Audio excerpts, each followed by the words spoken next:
అందరికీ నమస్కారం అండి. Welcome back to Gudpati facts. 175 నియోజకవర్గాల ఎమ్మెల్యేలకి నేను ఈరోజు ఒక మాట అయితే చెప్తున్నా. ఆల్రెడీ తాడిపత్రిలో అయితే మొదలైపోయిందండి. జేసీ అశ్విత్ రెడ్డి గారు తాడిపత్రి నియోజకవర్గ ఎమ్మెల్యే జేసీ ప్రభాకర్ రెడ్డి గారి దగ్గరికి ఒక వ్యక్తి అయితే వెళ్ళడం జరిగింది. అయ్యా ప్రభాకర్ రెడ్డి గారు, మీకు నమస్కారం. నేను చాలా తప్పులు చేశాను. 2019లో వైసీపీ గెలవగానే అటు సైడ్ వెళ్ళిపోయాను. నన్ను క్షమించండి. నా నోటితో మిమ్మల్ని చాలా మాట్లాడినాను, అనరాని మాట్లాడినాను. నన్ను క్షమించి మీ పంచన చేర్చుకోండి.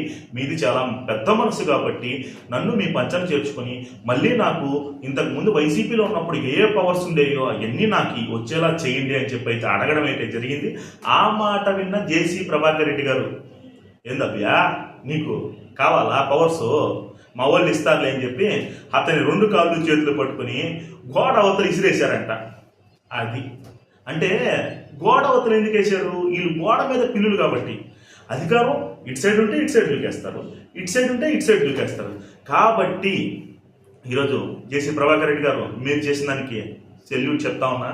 ఎందుకంటారా, ఇలాగే చేయాలి. మామూలుగా ఇసిరేయడం కాదు, చెప్పుతో కొట్టి పంపించాలి. ఎందుకంటారా, ఎంతో మంది కష్టపడి కార్యకర్తలు పార్టీని గెలుపులో చాలా కృషి చేసి పార్టీని 164 స్థానాల్లో గెలిపించారంటే మామూలు విషయం కాదు. అట్లాంటి కార్యకర్తలను పట్టించుకోకుండా ఇలా మధ్యలో ఎవరైతే కోవట్లు ఉంటారో ఆ కోవట్లు అటు ఇటు తిరిగే వాళ్ళకి ఎవరైతే పెద్దపేట వేద్దాం అనుకుంటారో, మీరైతే చేసిన ఈ విధానం అనేది ప్రతి ఒక్క తెలుగుదేశం కార్యకర్త కూడా జేసీ ప్రభాకర్ రెడ్డి గారు మీకు సెల్యూట్ అంటున్నారు.